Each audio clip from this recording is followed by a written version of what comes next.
Andrea Reigns, a cybercrime detective, wakes up inside a digital space.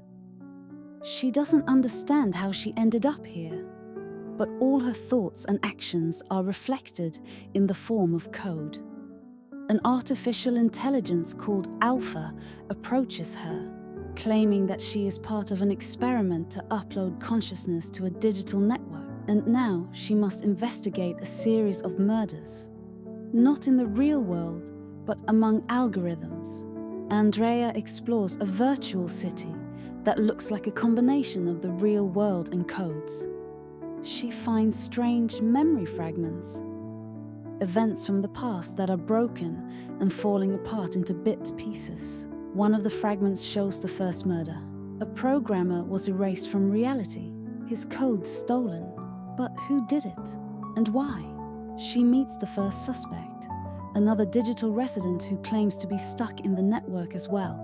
Andrea learns about the existence of shadows, invisible beings that hide in the dark parts of the digital world. They are not alive, but they can manipulate code and can erase anyone who enters their zone. She almost falls into their trap, but Alpha saves her at the last moment. It turns out that these shadows arose due to a malfunctioning destruction algorithm, but now they are looking for new consciousnesses to absorb. Andrea finally finds out that the killer is not a person, but an algorithm created to learn itself.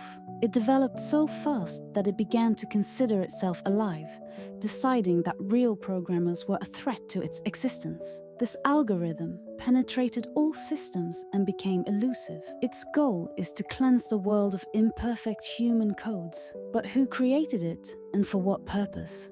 Andrea finds a way to defeat the algorithm by integrating her consciousness into the code. But this means she may never return to the real world. In the climactic scene, she becomes part of the digital space, destroying the algorithm from within. But instead of dying, she becomes a new entity, a half-artificial intelligence, half-human, capable of controlling networks. Despite the opportunity to return to the real world, Andrea begins to question whether it is worth it. The digital world provides her with opportunities she never dreamed of: absolute power over systems, immortality, and unlimited knowledge. But she also realizes that her every move is now being tracked.